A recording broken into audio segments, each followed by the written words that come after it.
Les agradecemos mucho que estén aquí, les agradecemos muchísimo el interés por la presentación de este libro y principalmente por el tema. Nos parece que en Querétaro es importante también poder poner sobre la mesa estos temas que son tan complicados, principalmente porque están hablando de esta falta de acceso a los derechos primordiales por un grupo de la población y que desafortunadamente el factor de vulnerabilidad es haber nacido con un cuerpo que tiene una vulva y que tiene de pronto esta diferenciación sexual.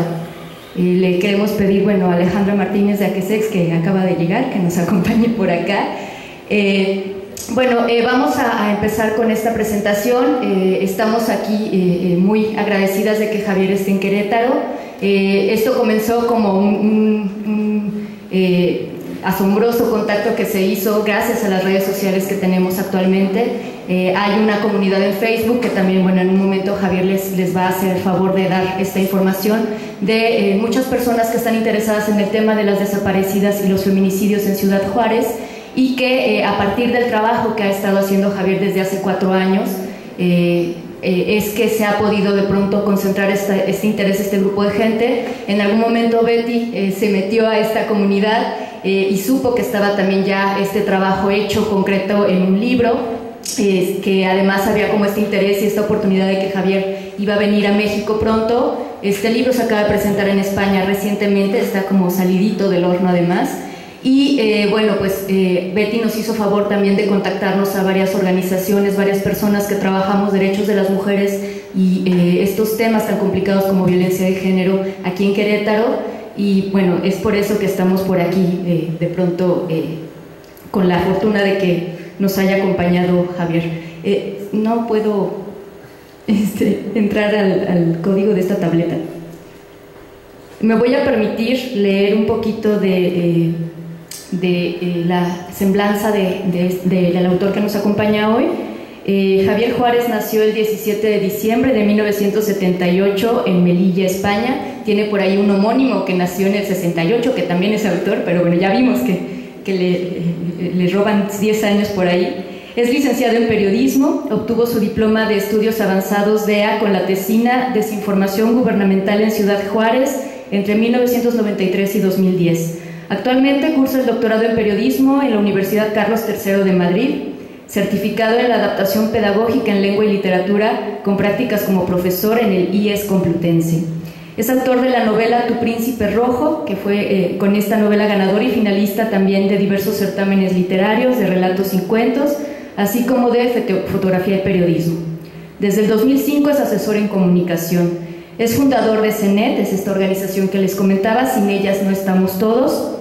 Es una organización no gubernamental sin ánimo de lucro que nace con el objetivo de crear una red de apoyo y defensa de madres y familiares de mujeres asesinadas o desaparecidas en Latinoamérica, pero especialmente en México y en concreto en Ciudad Juárez, aunque sabemos que esta problemática nos acompaña en todo el país y al ratito, si hay esa oportunidad, lo platicaremos. Desde 1993, año en que comenzó a contabilizarse los asesinatos sistemáticos de jóvenes mujeres, más de 1,200 mujeres han sido asesinadas y en varios de estos casos han sido agredidas sexualmente de manera brutal, además de torturadas antes de su asesinato. Algunas incluso durante varios días o semanas estuvieron a merced de una red organizada que aún hoy sigue en libertad. Aunque los feminicidios con agresiones sexuales previas han descendido según datos oficiales, la realidad es que entre 2008 y 2011 más de 150 mujeres y adolescentes entre 13 y 22 años han desaparecido de Ciudad Juárez y nunca se ha vuelto a tener noticias de ellas, sin que las autoridades hayan actuado para resolver ninguno de estos casos. Por todo esto, un grupo de profesionales, entre los que se encuentran maestros, estudiantes, abogados y periodistas, Javier Juárez entre ellos, pusieron en marcha la organización Sin Ellas No Estamos Todos. No sé si mejor concreto un poquito. El libro de Javier Juárez, titulado Desaparecidas en Ciudad Juárez, ya fue presentado exitosamente en España apenas el 15 de junio del 2012, pero se desea que su grito de justicia sea escuchado en muchos más lugares y sobre todo en nuestro país, que es donde los mexicanos y las mexicanas debemos exigir que nuestras hijas estén seguras y que no exista ni un caso más como Adriana, que es uno de estos casos que nos va a contar y que aparecen en este libro, y tantas jóvenes más. Aquí el rostro de algunas de estas jóvenes por las que exigimos justicia, porque sin ellas no estamos aquí todas. Entonces, le voy a ceder el micrófono a Javier para que nos cuente un poco de esta aventura tan compleja, ¿no? Bueno, muchísimas gracias por estar llenando esta sala. Tenía pensado hacer un recordatorio de todos los que han hecho posible este acto, pero es que seguro que me dejo alguien fuera, entonces prefiero daros las gracias en general a todos y a todas por hacer realidad este sueño, ¿no? Porque ver desde tan lejos, desde Madrid, venir aquí a Querétaro a presentar un trabajo y ver a tanta gente, pues la verdad que te da mucha fuerza para seguir gritando y para seguir luchando hasta que se haga justicia, ¿no? Bueno, como os han dicho, mi nombre es Javier Juárez, soy periodista y bueno, mi idea es hablaros un poco de mi trabajo en Ciudad Juárez y sobre todo que vosotros participéis después, ¿no? Os contaré un poco lo que he vivido, lo que viví en estos 5 años ya de trabajo en Ciudad Juárez y después, por supuesto, pues estoy abierto a y espero que todas las dudas o los comentarios o lo que necesitéis, pues lo hablemos, ¿no? Como habéis escuchado, bueno, este trabajo nace a finales de 2007, bueno, en realidad en 2006, cuando tuve que terminar un trabajo de posgrado, ¿no? La tesis doctoral. Entonces me dijeron que tenía que buscar un tema de investigación periodística, ¿no? para mi tesis, y bueno, con esto del apellido pues ya tenía constancia, ¿no? Que había una ciudad en México de que se llamaba Ciudad Juárez. Además ya había habido por aquel entonces ya algún reportaje allí en España diciendo pues que algo pasaba con las mujeres en Juárez, ¿no? Entonces pensé que era una genial idea eso de ver cómo trataban los medios de Ciudad Juárez y de México, cuál era el tratamiento informativo de las muertes, ¿no? de los feminicidios de Ciudad Juárez. Y así nació este trabajo. En 2007 me desplacé por primera vez allí desde Madrid hasta Ciudad Juárez para conocer algunos de los casos, ¿no? Y mi sorpresa fue que todo lo que había visto en reportajes, en artículos, en reportajes que había visto en los medios, pues se quedaba corto, ¿no? Sobre todo porque cuando escuchas hablar de casos, pues ves números, ves cifras, que ahora lo estaba notando cuando estaba ella hablando de cifras, que por desgracia tenemos que actualizar, ¿no? Hablábamos esta presentación fue hecha hace unos meses y ya no son 1.200, son casi 1.400 mujeres asesinadas, ya no son 150 desaparecidas, son más de 200 desaparecidas, ¿no? Entonces las cifras por desgracia se van actualizando día a día para mal, ¿no? Como os digo, conocí muchos casos de mamás que habían sufrido, ¿no? Que eran las madres de las llamadas muertas de Juárez, ¿no? Y la verdad que cuando ves los rostros de una madre, pues es mucho más de lo que yo os pueda contar. Por eso mi reto es que ellas mismas, en los próximos meses, cuanto antes, pues sean ellas las que os cuenten su vivencia, ¿no? Que son las que realmente lo han sufrido. Yo soy solo pues correa de transmisión, ¿no? De esos sentimientos y de ese grito de justicia, ¿no? Como os digo, como os decía, me di cuenta de que había toda una campaña de manipulación, ¿no? Desde las propias autoridades para minimizar, incluso para culpabilizar a las propias víctimas, ¿no? Y me di cuenta de toda esa red que lo amparaba, ¿no? Porque pues las autoridades no solo no hacían nada, sino que encima culpabilizaban a las propias mujeres, ¿no? O sea, pero desde el más alto escalafón hasta lo más bajo. También en eso pues jugaron un papel muy importante los medios de comunicación. Yo me entrevisté con periodistas de Ciudad Juárez. Muchos de ellos pues secundaban, ¿no? la versión de las propias autoridades, ¿no? De que las chicas eran prostitutas, eran drogadictas, vestían minifaldas, y me di cuenta de toda esa pues estructura que manipula, que engaña y que justifica lo que estaba pasando en Ciudad Juárez. Y esa campaña también incluía la creación de chivos expiatorios, ¿no? O sea, es como el caso de Sharif, el egipcio, donde pues toda esa maraña, ¿no? Pues trataba de justificar acciones y buscaban para ello chivos expiatorios, como por ejemplo el egipcio, ¿no? Y como os digo, la importancia de todo este trabajo era ver esa estructura, ¿no? Esa estructura que tenía la propia autoridad y que yo he dividido en mi trabajo en tres fases, ¿no?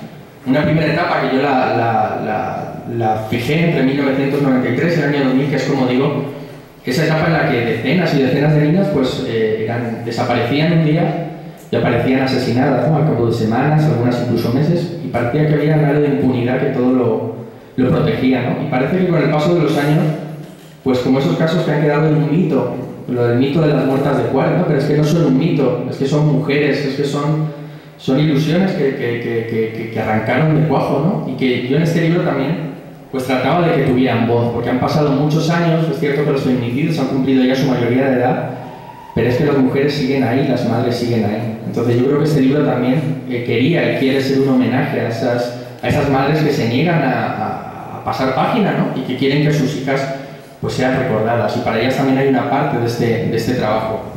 Y como os digo, pues rescato casos de madres como doña Ramona, que veis ahí, donde su hija pues se dijo de todo, ¿no? Como que llevó una doble vida, que era drogadicta, y es un ejemplo, ¿no? De lucha para discutir o poner en duda esas mentiras gubernamentales. Mentiras, como digo, que han venido amparadas desde la propia autoridad, ¿no? Mentiras que han abarcado desde lo más bajo de esa pirámide, ¿no? hasta lo más alto, hasta gobernadores y alcaldes, como por ejemplo, pues aquí es lo destaco, son frases textuales, ¿no? Como que decían que las víctimas, las asesinadas, tenían una conducta con alineamientos del orden moral y que frecuentaban asistir a estas horas centros de diversión, ¿no? Como si eso justificara. Yo muchas veces les decía a las propias autoridades, bueno, y aunque fueran prostitutas, ¿qué? O sea, porque o que llevaran minifalda, ¿qué? O sea, ¿qué me está diciendo con eso? Y eso casi pues que lo justificaba todo, y eso tiene su base en una sociedad pues machista, ¿no? Y eso también lo he sufrido en Juárez, ¿no? Donde pues cuando por la noche, cuando había círculos de gente que me relacionaba, yo nunca digo para lo que voy, ¿no? Pero ya cuando estás con gente en confianza, pues dices lo que estás investigando, y son los hombres, ¿no? Los que te increpan, ¿no? Te dicen como que tienes tú que venir a hablar de nuestras mujeres, ¿no? Como si las mujeres fueran posesión de alguien. Y ese mensaje pues ha sido amparado desde las propias autoridades, que no solo no han sido castigadas o condenadas, sino al revés, que esas acciones tan viles, ¿no? Pues han sido premiadas por el propio gobierno federal, ¿no? Como es el caso de Francisco Barrios, donde llegó a decir o justificar que es que las víctimas se movían en ciertos lugares, que vivían en círculos de gente de malvivir, ¿no? Y eso también he tratado y trato de denunciarlo en este trabajo, en esta primera parte del trabajo. Y como os decía, los rostros sobre todo, ¿no? Que no sean números, que no sean 100, 200, 300, 2000 asesinadas, sino que sean rostros, que sean historias reales, ¿no? Que vosotros las podáis conocer, y sobre todo que nunca se olviden, porque yo creo que es el único modo de tratar de luchar contra ello. Y ellas, por ejemplo, son dos casos que ejemplifican, ¿no? El poder aplastante de la autoridad, como doña Manuela, que conocí en Ciudad Juárez en 2008, que es un caso clarísimo, ¿no? Donde su hija desapareció, como os digo, hace ya pues, 14 años, 15 años, y que las autoridades le dijeron que es que su hija se había ido por su propia voluntad, ¿no? Que su madre le daba mala vida y que se había ido, dejando además a dos niños pequeños, la niña Elena. Y le dijeron que es que su hija había hecho su vida en Durango. Entonces la mamá pidió ver fotos, vídeos, algo, ¿no? Que le hiciera saber que su hija estaba bien. Ella decía que si ella quería hacer su vida, que lo hiciera, ¿no? Y las autoridades pues dijeron que no tenían medios para llevarla hasta allí. Y gracias a organizaciones civiles, como Nuestras Hijas de Regreso a Casa, pues doña Manuela consiguió dinero, ¿no? Suficiente para ir a esa dirección donde le dijeron que su hija vivía. Y cuál fue su sorpresa al ver que Elena ni vivía, ni había estado nunca en aquella dirección, ¿no? Y entonces ella denunció nuevamente lo que había pasado, y su caso hace poco fue reabierto de nuevo, y su hija Elena sigue figurando como una de las desaparecidas de Ciudad Juárez, ¿no? Pero es uno de los ejemplos para que veáis hasta dónde llega pues, ese tratamiento tan sucio, ¿no? Y tan bajo de las propias autoridades.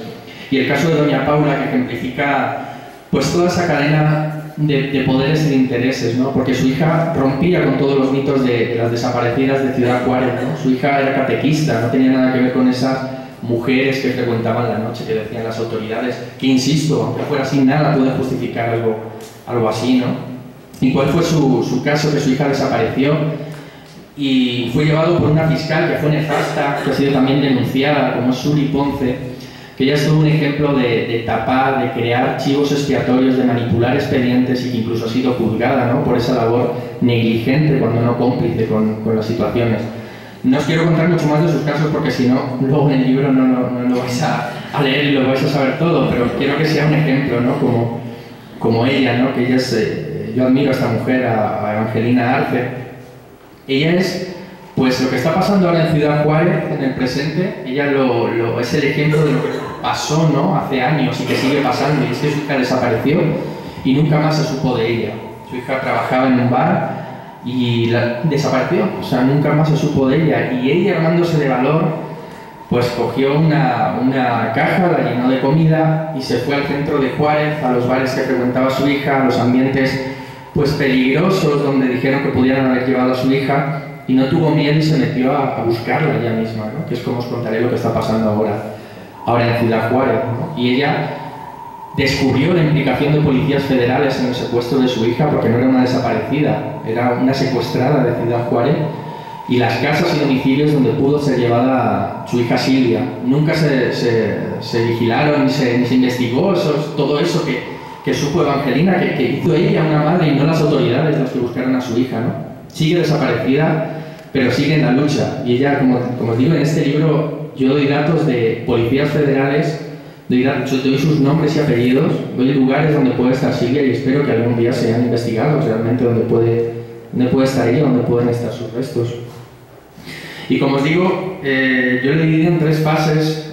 Si grave era la primera, pasamos a un segundo escalafón que es aún, yo diría que más grave, ¿no?, que es la fabricación de chivos expiatorios. Es decir, ante la inactividad y ante la pasividad de las autoridades para justificar su no trabajo, pues surge la fabricación de chivos expiatorios, ¿no? Y él es Óscar Maínez, el hombre que veis ahí en la exposición. Él es todo un ejemplo, ¿no?, de saber estar y de firmeza, ¿no? Él era forense municipal y él fue el encargado, supongo que muchos habéis oído hablar del llamado caso del Campo Algodonero. Es un caso emblemático, ¿no?, de las mujeres de Ciudad Juárez, un caso de negligencia así que ejemplifica toda esa red que enmaraña todo, ¿no?, que todo lo protege. Y es que 8 niñas en noviembre de 2001 aparecieron asesinadas en un campo algodonero en las afueras de Ciudad Juárez. Entonces, el forense municipal, que fue el encargado de todo el rastreo del levantamiento de los cuerpos, yo le entrevisté en Ciudad Juárez y me denunció que él recibió fuertes presiones de altos cargos de la administración, incluida la fiscal Suri Ponce, de la que os hablaba antes, para firmar un expediente que estaba armado por la propia autoridad, donde se nombraban a los falsos culpables, donde se decían cómo habían asesinado y dejado a las niñas. La propia autoridad, la propia policía armó ese expediente y creó a 2 personas inocentes como falsos culpables de esos 8 homicidios del Campo Algodonero. Además de a él, de a Óscar Maínez, también pude entrevistar a una de las mujeres de los 2 condenados, ¿no?, porque efectivamente Óscar renunció a su cargo, pero hubo un juicio, un pseudo juicio donde esos 2 inocentes fueron condenados a 30 años de prisión por los 8 homicidios. Uno